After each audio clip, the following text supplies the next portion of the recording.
Bueno, la palabra para hoy, algo antiguo y algo nuevo. Muy bien. Hoy es muy movido yo me siento muy usado hoy por el Espíritu Santo, por el Ruach HaKodesh. Vemos una iglesia en todo el mundo que no se está preparando y que tenemos que entender qué es lo que se va a restaurar. Tenemos que entender por qué viene mi Señor Yeshua, por quiénes. Ya sabemos que la escogencia, sus escogidos, es su pueblo especial, este pueblo que somos todos. Y tenemos que empezar a cerrar filas, mis hermanos. Y cerrar filas con respecto al Señor es ser radicales. Llegó el tiempo de ser radicales y entender bien la palabra del Señor y saber que nada nos mueva, ni a derecha ni a izquierda, sino lo que está contemplado en su palabra. Hubo ayer en la reunión de teología, una de las hermanas estuvo compartiendo, nos hablaba que había estado compartiendo con unas personitas que están en una congregación que de pronto tienen algunas falencias doctrinales, y allí es cuando tenemos que tener firme, estar bien armaditos, sobre todo soportados en la palabra, porque cuando tú estás bien soportadito en la palabra, no te van a mover ni a derecha ni a izquierda. Sabemos que en estos postreros tiempos iban a presentarse muchas profetas, falsas doctrinas, pero tenemos que estar allí paraditos, bien parados. Muy bien, Jeremías 6:16, usted lo conoce, yo lo conozco, pero quiero que lo busquemos.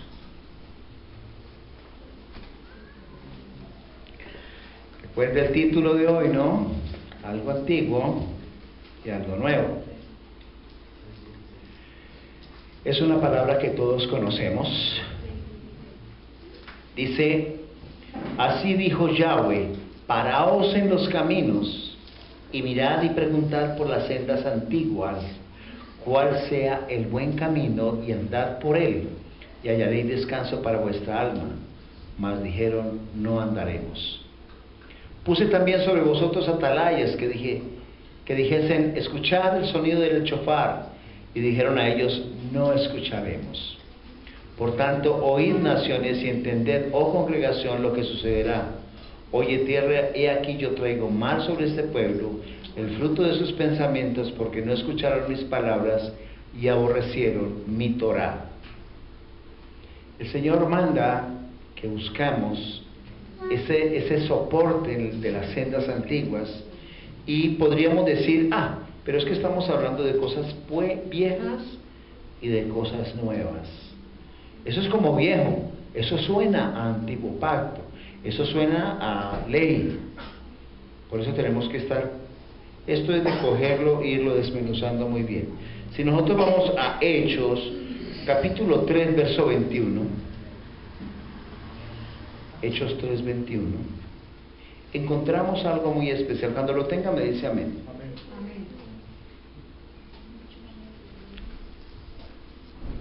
Y como siempre, pastor, lo vamos a leer desde el 19. Amén. Así que arrepentíos y convertíos para que sean borrados vuestros pecados, para que vengan de la presencia del Señor tiempos de refrigerio, y Él envíe a Yeshua HaMashiach, que os fue antes anunciado, a quien de cierto es necesario que el cielo reciba hasta los tiempos de la restauración de todas las cosas, de que habló Elohim por boca de sus santos profetas, que han sido desde tiempo antiguo. Si usted mira bien y observa más allá, dice, así que arrepentíos y convertíos. O sea, el primer paso que usted y yo tenemos que hacer es arrepentirnos de lo que ahora estamos haciendo mal. Porque cada uno de nosotros conocemos en qué estamos fallando. Porque nosotros a veces fallamos con nuestro pensamiento, o con nuestro sentimiento, o con nuestras acciones o con nuestras omisiones. Y fallamos de muchas maneras, a través de nuestra lengua murmuradora, también fallamos mucho. Y allí el Señor también nos pone a nosotros un tiempo tremendo en que eso se llama la lashon hara en hebreo, cuando usted usa su lengua con la intención de provocar un daño en otra persona, así sea con verdades. La intención de su lengua es destapar una verdad para hacerle daño a una persona. Tal vez uno como hombre, yo en mis tiempos que de pronto estaba en la universidad o con amistades, uno a veces conocía casos delicados en los hogares y uno callaba su lengua, porque uno sabía que de pronto hablaba y un hogar se podía destruir. Y en lugar de hablar es mejor orar. En lugar de estar colocando una persona en esa posición de vergüenza, porque esa es la actitud de qué hace el diablo. El demonio está para avergonzar a las personas. Y nosotros como hijos de Yahweh no estamos para avergonzar, sino para tener misericordia. Porque la lashon hara es la lengua, eso significa la lengua maligna. Cuando nosotros abrimos nuestra boca para producir un daño en otras personas o en la honra de una persona, estamos haciendo algo que luego tenemos que recoger y restituir, yo no sé cómo, pero es la obligación de cada uno. Entonces, y muchas cosas, ¿no? Así que arrepentidos y convertidos para que sean borrados vuestros pecados. Arrepentirse y convertirse no es decir, ay, yo cómo hice esto, y sigue usted hablando de lo mismo. Yo cómo fui capaz de hacer, pero usted la sigue embarrando. Eso no hay una conversión. Porque ¿sabe cómo es la conversión que el Señor hace? El Señor perdona tus pecados y los míos, y dice que los lleva hasta el fondo del mar, y nunca jamás se vuelve a acordar de ellos. ¿Hace usted lo mismo cuando un hermano le ofende o una hermana le ofende? ¿Tiene la actitud de mi Señor, la que tuvo con nosotros? Esa es la actitud que tenemos que tener. Arrepentirnos y convertirnos para que sean borrados vuestros pecados, para que vengan de la presencia del Señor tiempos de refrigerio. Es de la única manera que usted y yo vamos a tener paz. Y Él envía a Yeshua HaMashiach, que os fue antes anunciado, a quien de cierto es necesario que el cielo reciba hasta los tiempos de la restauración de todas las cosas. ¿Qué es la restauración de todas las cosas? ¿Cómo así? Preguntará usted. Pero no sabemos que el antiguo pacto y el nuevo pacto. Entonces, ¿qué es lo que se va a restaurar? ¿Lo viejo? Pensamos nosotros. Nuestra concepción occidental es tan diferente a la concepción hebrea. La concepción hebrea es que aquí hay un pacto que se hizo primero, y sobre ese primer pacto se fundamentó uno que mejoró muchas cosas del primero. ¿Sí? Para nosotros antiguo significa que no sirve. No, del antiguo pacto tenemos que estar atentos a las promesas, estar atentos a las promesas y a los pactos hechos, porque entonces nos dirían, no vuelvan ustedes a leer el Antiguo Testamento, ni Isaías, ni Ezequiel, ni los Salmos, ni nada, porque eso ya no sirve. No, todo sirve porque todo es palabra de Yahweh.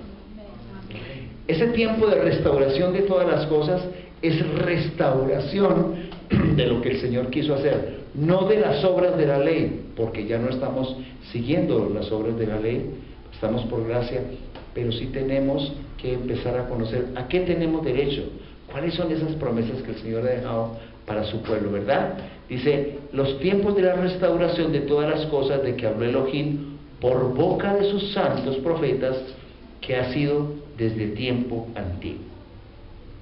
Si usted observa y hace un comparativo en esto, y nos vamos a Romanos 11:12,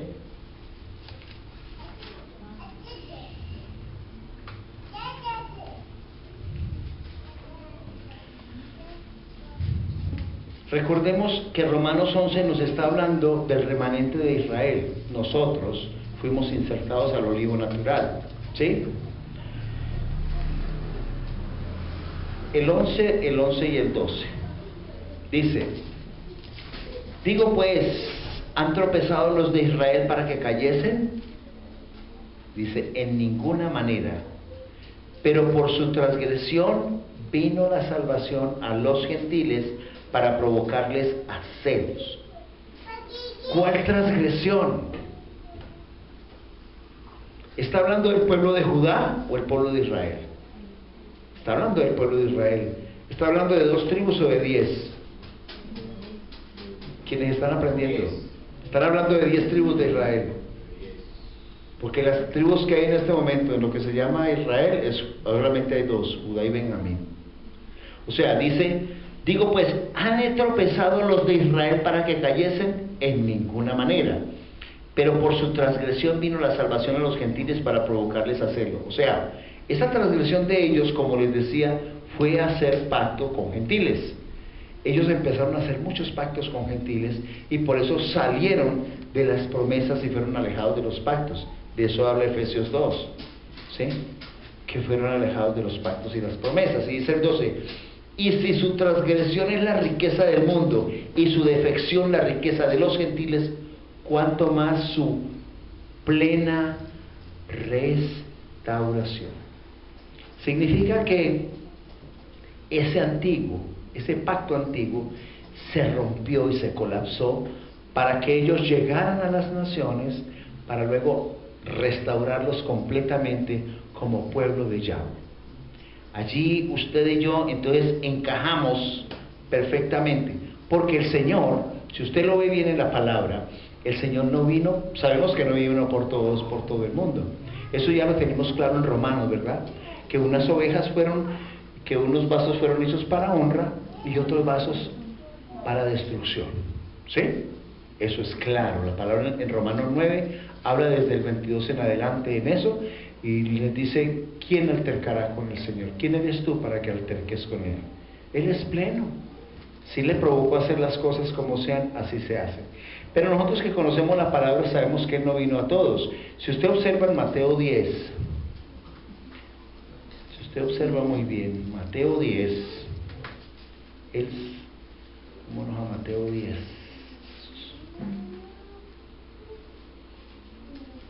El 5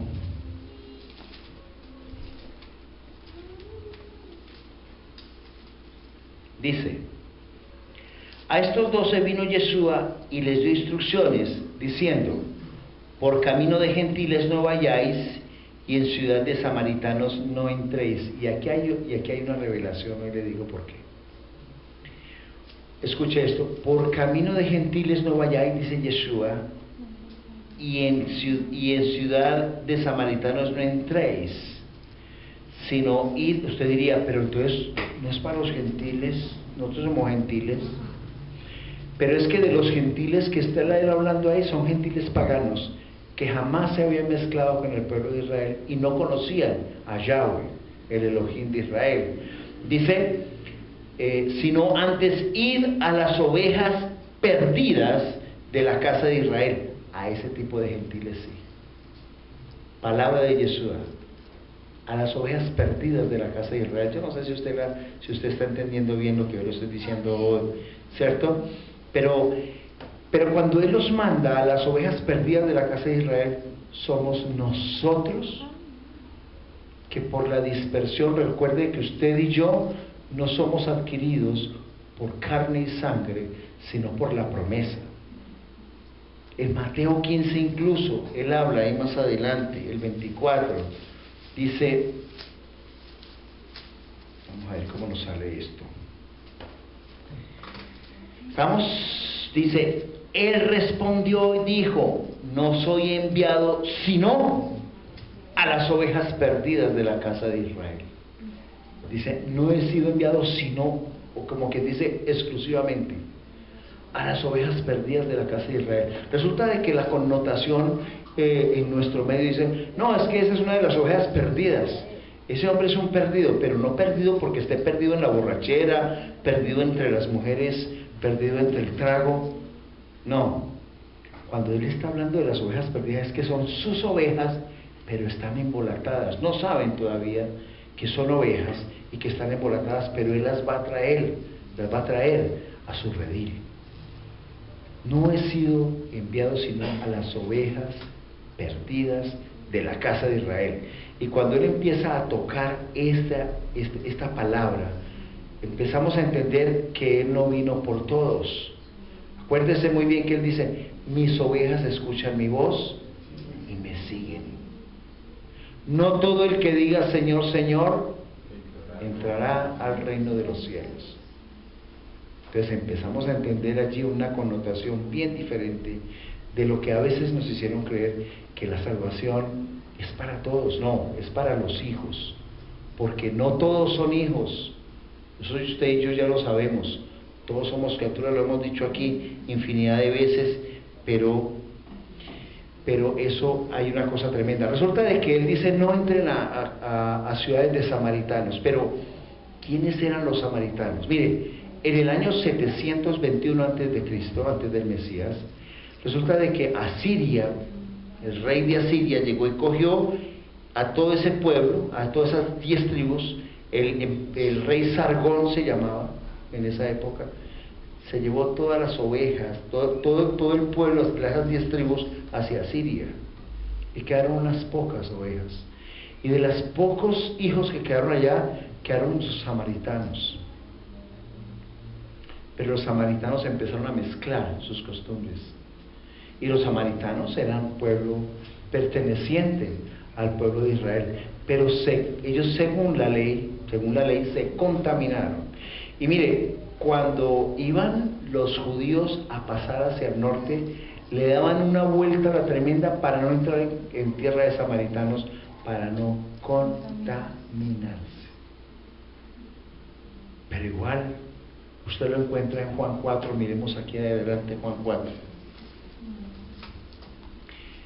Juan 4. Y ahí les voy a contar una historia antes de que sigamos adelante. Juan capítulo 4, pero antes de empezar yo quiero contarle a ustedes algo. Había allí, en el año 128 antes del Mesías, un señor llamado Juan el Cano. Él había un templo de los samaritanos, que ellos tenían como conjugación del paganismo con la adoración a Yahweh. Ellos hacían allí como esas amalgamas tremendas, y sobre el monte de Gerizim tenían un templo. Y este hombre llegó y destruyó el templo. Juan el Cano destruyó el templo, y hasta el día de hoy los samaritanos van allá a hacer adoración. Hoy en día todavía hay samaritanos, quedan más o menos unos 500 samaritanos en esa tierra de Israel, todavía de la época, descendientes directos. Entonces, si usted pone a ver allí en Juan 4, del 3 al 10, dice así: y salió de Judea Yeshua, ¿no? Y se fue otra vez a Galilea, y le era necesario pasar por Samaria. Pero ¿ustedes creen que le era necesario porque era una obligación la ruta? No. Cuando usted conoce la historia, sabe que ellos tenían que dar una vuelta porque no se contaminaban. Pero para él le era necesario, porque él iba a través de este proceso a demostrar que era la misericordia para las ovejas perdidas de la casa de Israel. A usted y a mí, la gracia. Entonces dice: y le era necesario pasar por Samaria. Dice el 4: vino pues a una ciudad de Samaria llamada Sicar, junto a la heredad de Jacob, que Jacob dio a su hijo José. Escuche bien: y estaba allí el pozo de Jacob.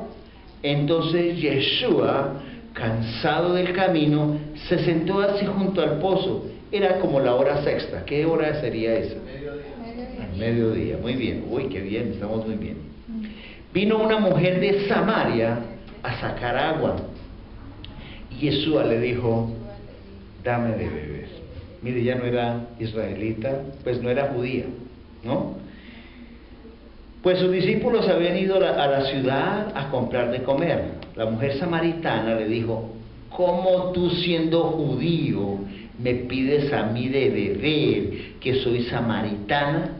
Porque judíos y samaritanos no se tratan entre sí. O sea, ella le hace tremenda aseveración a Yeshua.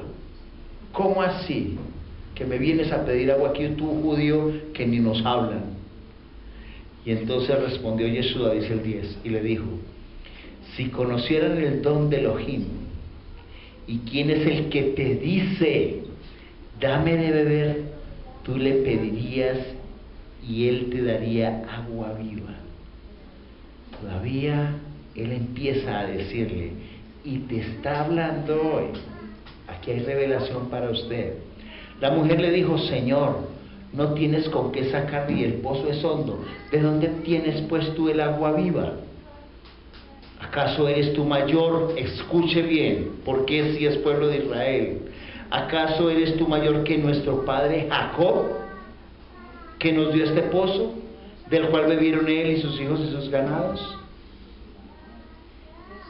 Ella le está recordando que ellos eran pueblo de Israel, solo que estaban en la dispersión. Por eso el Señor dice, es que no he sido enviado sino a las ovejas perdidas de la casa de Israel. Por eso es que él llegó allá, y cuando estaba en Israel dijo, mas tengo otras ovejas que no son de este redil.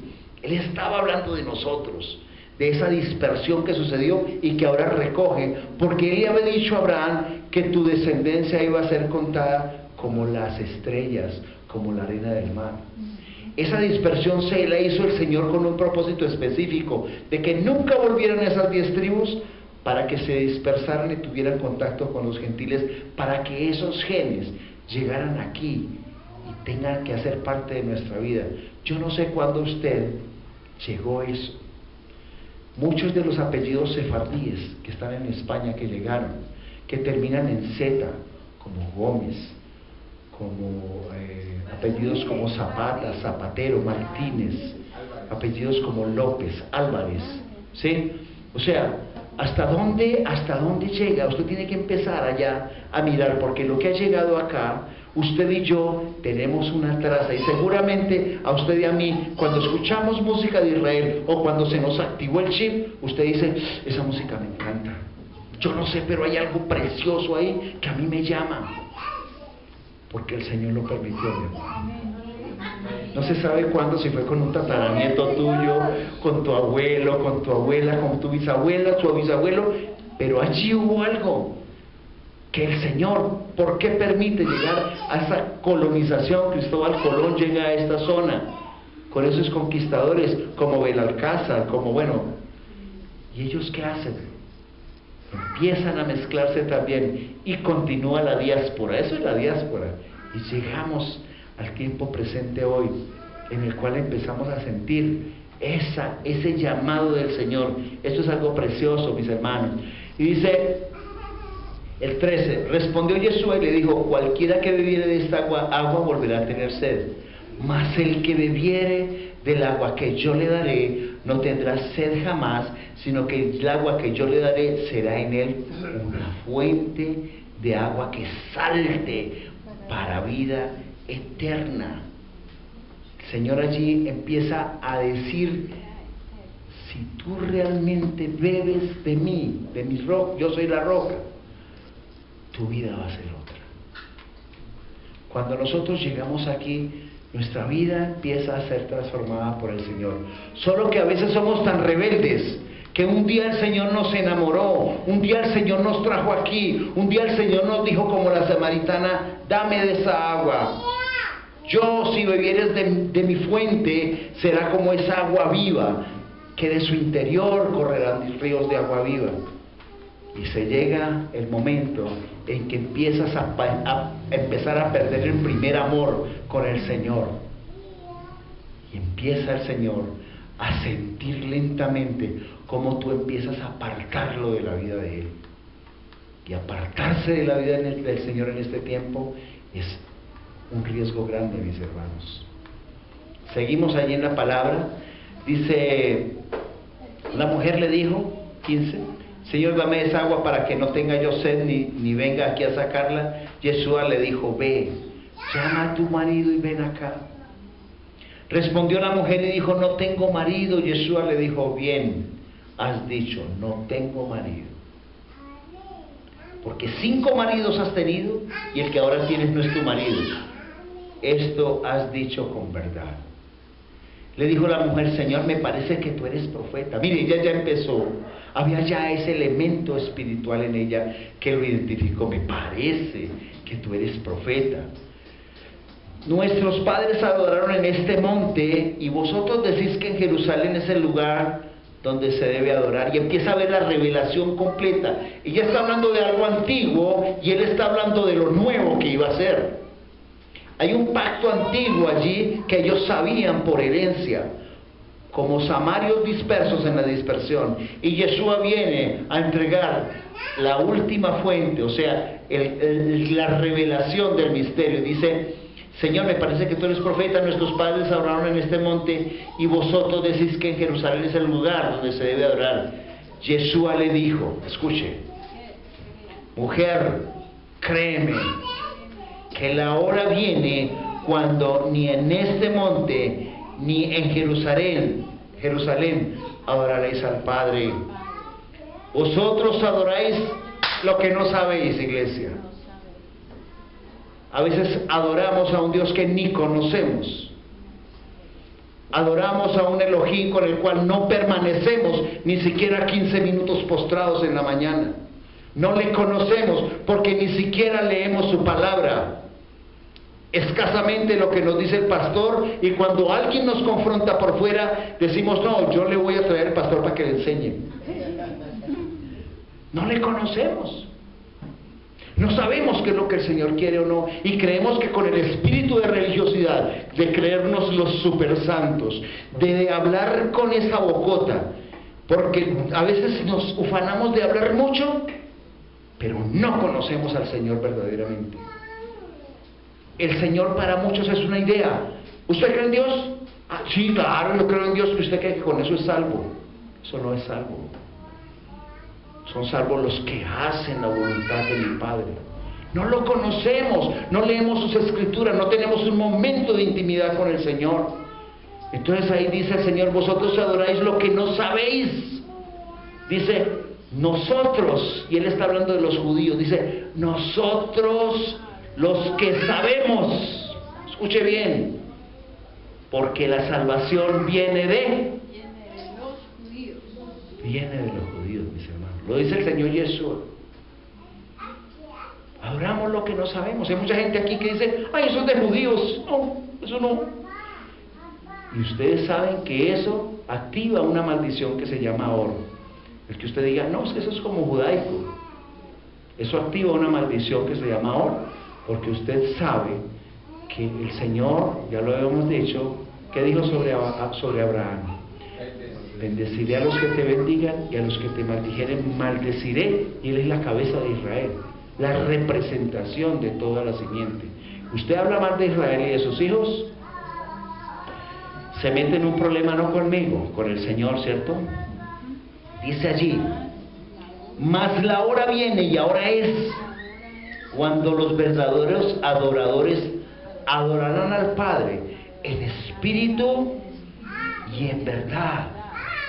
Porque también al Padre tales adoradores busca que le adoren. O sea, usted debe adorarle en espíritu y en verdad. Y para usted convertirse en un verdadero adorador, no hacer lo que hacían antes los judíos, el pueblo de Israel antes del antiguo pacto. Ellos solamente hacían cosas, rituales, se ponían cosas, prendían velas, obras de la ley. Pero se olvidaron el Señor que hizo la Torah. Por estar cumpliendo una cantidad de requisitos de ley, se olvidaron de su comunión, de ser adoradores, de buscar al Señor en espíritu y en verdad, de adorarle, y adorarle es cumplir su palabra, de postrarse delante de su presencia y decir, aquí estoy, Señor, y voy a leer tu palabra y la voy a cumplir, pero no voy a ser necio. Si tu palabra dice que haga esto, lo haré. Y si tu palabra dice que esto no te gusta, no lo haré, pero no justificaré más. No. Y me volveré celoso de tu palabra. Tengo que ser así. El Señor nos ha llamado a celo tremendamente. Entonces dice, Elohim es espíritu, y los que le adoran en espíritu y en verdad es necesario que le adoren. Y ahí le digo a los de anoche, al que estábamos en teología para servidores, que ahí cuando dice que Dios es espíritu, el 24, qué bueno para los que dicen que Dios es por ahí una fuerza, ¿no? Dice Dios es espíritu, y los que le adoran en espíritu y en verdad es necesario que le adoren. O sea, Dios es espíritu, miren eso. Y si usted lo compara con 2 Corintios 3:17, dice lo mismo. No se va a perder de ahí que volvemos, nada más que se me viene ese referente a la cabeza. 2 Corintios, para que usted vaya conmigo allí. 2 Corintios, capítulo 3, verso 17, dice: porque el Señor es el Espíritu, y donde está el Espíritu del Señor, allí hay libertad. O sea que el Señor, Dios es el Espíritu. ¿Cómo así? Claro. Entonces allí dice el Señor, le dijo a la mujer: sé que ha de venir el Mesías, llamado el Cristo, ¿no? Ahí le ponen el agregado griego. Cuando Él venga, nos declarará todas las cosas, dice ella. O sea que mire que ella es de la dispersión. Yeshua le dijo: yo soy el que habla contigo. ¿Cómo se dice? Privilegio para ella. Era la primera revelación al pueblo de la dispersión, al pueblo gentil, de la misericordia que Él iba a tener. Y estaba enseñando que era un antiguo pacto y un nuevo pacto, que Él mismo en ese momento estaba haciendo el puente entre los dos. Yeshua le dijo: yo soy el que habla contigo. En esto vinieron sus discípulos y se maravillaron de que hablaba con la mujer. Sin embargo, ninguno dijo: ¿qué preguntas? ¿O qué hablas con ella? Entonces la mujer dejó su cántaro y se fue a la ciudad y dijo a los hombres: venid, ved a un hombre que me ha dicho todo cuanto he hecho. ¿No será este el Mesías? Y caigan en cuenta una cosa: los judíos no pasaban por Samaria. Era un pueblo de la dispersión. Eran gentiles, pero eran pueblo de Israel, pero en la dispersión. Pero estaban esperando al Mesías. ¿No será este el Mesías? Es impresionante allí. Pregunta esas cosas: ¿no será este el Mesías? Y empieza a subir, decir que entonces salieron de la ciudad y vinieron a Él. Entre tanto los discípulos le rogaban diciendo: Rabí, come. Él les dijo: yo no tengo una comida que comer, que vosotros no, yo tengo una comida que comer que vosotros no sabéis. Entonces los discípulos decían unos a otros: ¿le habrá traído alguien de comer? ¿Alguien le traerá el portica ahí a la vianda? Yeshua le dijo: mi comida es que se haga la voluntad del que me envió y que acabe su obra. Cuando tú haces la voluntad de mi Padre Celestial, el Señor se va a agradar de lo que tú quieres hacer. ¿No decís vosotros: aún faltan 4 meses para que llegue la siega? Y aquí os digo: alzad los ojos y mirad los campos, porque ya están blancos para la siega. Mis hermanos, alcen sus ojos. Esta es la siega, llegó. No se quede dormido esperando el fulanito que le va a decir que usted es bonita, o el Señor que está esperando que le diga: usted cómo está querido. Levante sus ojos, porque en este momento el Señor tiene para usted una misión más grande que el estar coqueteando, que el estar mirando para otros lados y estar haciendo cosas. No, concéntrese en lo que el Señor quiere en este momento. Eso es lo que quiere el Señor. Y el que ciega recibe salario y recoge fruto para vida eterna, para que el que siembra goce juntamente con el que ciega. No diga: ay, yo como hice obra de evangelista. ¿Usted qué? Usted es un maestro ahí, usted ya la encontró hecha. Cada uno le es hecho algo específico, porque en esto es verdadero el dicho: uno es el que siembra y otro el que ciega. Yo os he enviado a cegar lo que vosotros no labrasteis, otros labraron y vosotros habéis entrado en sus labores. Y muchos de los samaritanos de aquella ciudad creyeron en Él por la palabra de la mujer, que daba testimonio diciendo: me dijo todo lo que he hecho. Entonces vinieron los samaritanos a Él y le rogaron que se quedase con ellos, y se quedó allí 2 días. Y creyeron muchos más por la palabra de Él, y decían a la mujer: ya no creemos solamente por tu dicho, porque nosotros mismos hemos oído y sabemos que verdaderamente este es el Salvador del mundo, el Mesías. Era la primera vez que se hacía público el ministerio antes de salir el Señor a predicar su palabra. La primera vez que Él fue a las ovejas perdidas de la casa de Israel, dispersas por el pacto. Dispersas, sí, del pacto, porque ese era el pueblo de Israel. Allí entonces hay cosas preciosas, maravillosas, que la revelación de que si usted y yo estamos acá, tenga la absoluta seguridad, mi hermano, mi hermana, es porque el Señor te trajo aquí, pero no para engordar, no para venir aquí cada 2, 3 días o cada 8 días a escuchar una palabra bonita y seguir mal. Muchas veces venimos por el milagro, pero no por quien lo hace. ¿Cuántas veces no hemos visto en esta comunidad que han llegado personas que el Señor ha hecho unos milagros, y son muchas personas que hemos tenido el testimonio, y jamás se volvieron a acordar del Señor? Se agradaron del milagro y votaron al Señor, lo sacaron de la barca. ¿Qué tal que Pedro, después de haber sacado toda esa cantidad de peces, cuando yo hubiera llegado a la orilla, le hubiera dicho: ¿sabe qué? Chao, Señor, ya me llené con esto. Tenemos que entender lo que el Señor está hablando hoy. Y usted y yo tenemos que saber que tenemos que tomar partido en las cosas. Ya no es el tiempo para aguas tibias. Si usted no está orando, ore, mi hermano. Si usted no está escudriñando la palabra, escudriñe. Si no la entiende, dígale: Señor, quítame esta ceguera espiritual, porque yo quiero entender tu palabra y ponerla por obra. Porque dice la palabra del Señor que esto es como alguien que saca de la misma parte cosas nuevas y cosas viejas, tesoros nuevos y tesoros viejos. Vamos un momentico al libro de Mateo, a ver si lo encuentro aquí. Libro de Mateo,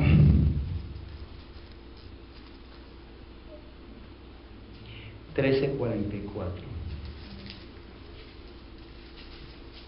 Vamos a ver, esto es revelación, ¿no? Así se quiere mover el Señor.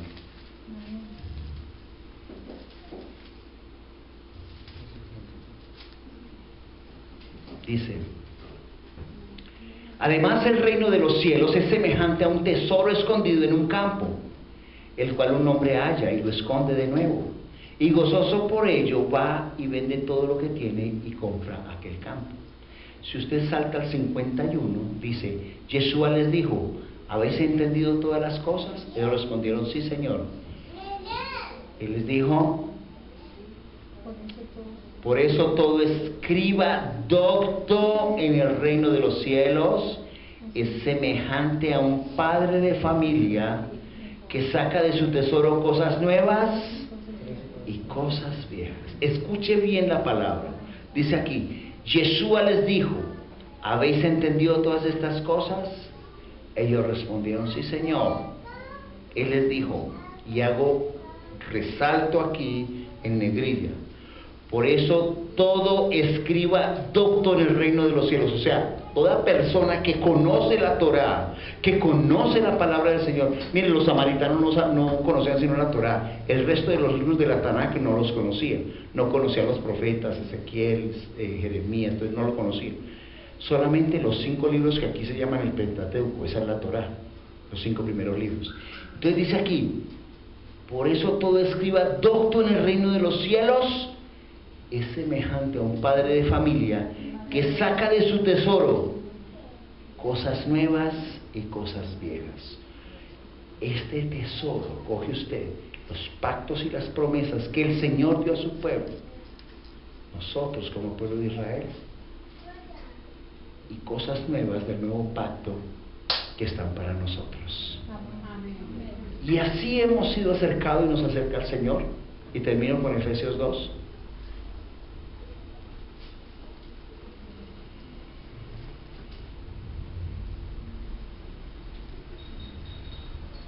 El 11.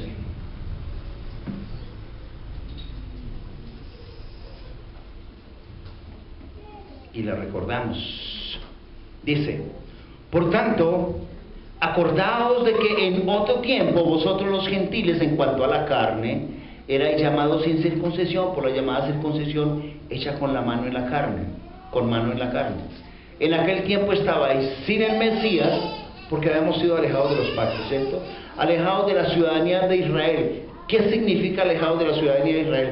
Que alguna vez nos alejaron por la dispersión, pero que éramos elegidos. ¿Se acuerdan que alguna vez leímos primera de Pedro 1:1-2? A los expatriados, a los que están en la dispersión en Capadocia, en Galicia, en todo eso. Bueno, y ajenos a los pactos de la promesa, sin esperanza y sin Dios en el mundo. Pero ahora en el Mesías Yeshua, vosotros que en otro tiempo estabais lejos, habéis sido hechos cercanos por la sangre del Mesías. Porque Él es nuestra paz, que de ambos pueblos, ¿cuáles son ambos? Judá e Israel. Israel está en la dispersión que estamos nosotros, ¿cierto? Derribando la pared intermedia de separación, aboliendo en su carne las enemistades. La ley de los mandamientos expresados en ordenanzas, esa es la mala.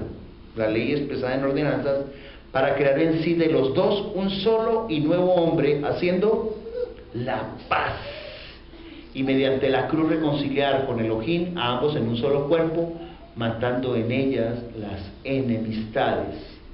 Y sigue, y vino y anunció las buenas nuevas de paz de vosotros que estabais lejos y a los que estaban cerca. ¿Cuáles son los que estaban cerca?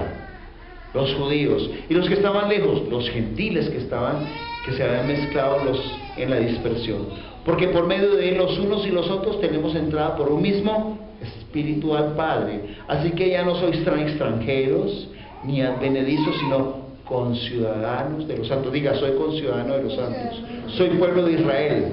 He sido acercado a los pactos y las promesas. Y miembros de la familia de Elohim. Diga, soy miembro de la familia de Elohim. Edificado sobre el fundamento de los apóstoles y profetas, siendo la principal piedra del ángulo Yeshua Hamashiach mismo, en quien todo el edificio bien coordinado va creciendo para ser templo santo en el Señor, en quien vosotros también juntamente estáis edificados para morada de Elohim en el Espíritu. Y para aquellos que dudan que el Señor Yeshua Hamashiach es Dios mismo, yo quiero regalarle las últimas capsulitas. Quiero regalarle primera de Juan, capítulo 5, verso 20. Aquí usted conmigo tiene que coger la Biblia y arrastrarla de un lado para el otro, porque aquí lo que vemos es Biblia venteada, mis hermanos.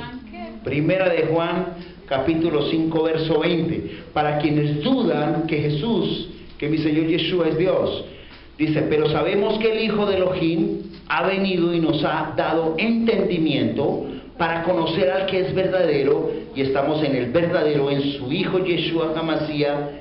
Este es el verdadero Dios y la vida eterna. ¿De quién está hablando? De Yeshua Hamashiach. Acuérdense ustedes que en Ezequiel 34:11 por allá decía: yo mismo iré por mis ovejas y las reconoceré. Y ustedes se acuerdan que en Juan 10 está diciendo que Él es el buen pastor, que Él da su vida por sus ovejas, y dice: mis ovejas escuchan mi voz y me siguen. Y por allá en Isaías 35 dice que Él vendrá y traerá salvación, y el cojo saltará, y los ciegos verán, etcétera, etcétera. Y por allá en Mateo, al comienzo de Mateo 3, que le dice manda a preguntar Juan el Bautista, de que le manden decir si realmente Él es el Mesías o no, y dice: anda y dile a Juan que los ciegos saltan, que los ciegos ven, que los cojos saltan. O sea, yo ya llegué. Él vino a establecer lo nuevo, pero usted y yo tenemos que dejarnos formar, y deje de estar pensando tonterías, que ya no es tiempo para que usted esté con pensamientos romanticoides acerca de las palomitas que vuelan por el aire, sino concéntrese en el autor y consumador de la fe. Concéntrese en el verdadero. ¿Sabe por qué? Que no se pierda de su vista la vida eterna. Quien trajo la salvación, no se pierda de ahí, porque esto pasará, mis hermanos. El billetico que usted está esperando pasará. Todo esto lo vamos a tener que dejar un día, porque nuestra ciudadanía es celestial. Esto lo vamos a dejar, no se preocupe. Todas estas cositas, el carrito, la platica, yo les dije un día que esto era como el juego de Monopolio. En el juego de Monopolio usted compra casitas, tiene acciones, lo meten a la cárcel, maneja platica, hoteles, etcétera, etcétera, ¿cierto? Y un día Usted se levanta y dice, ay, ya no quiero jugar más, estoy cansado, ¿cierto? Pero usted sabe aquí, que está jugando el juego Monopolio, y un día usted se va a tener que parar de aquí, porque ya estamos listos para la vida eterna. No se deje distraer por el juego, porque el juego te va a hacer perder. ¿Y qué tal que todos estemos por ahí y usted todavía metido en la cárcel? ¿Ah? Entonces, mis hermanos, coloquémonos en pie, por favor. Vamos a orar.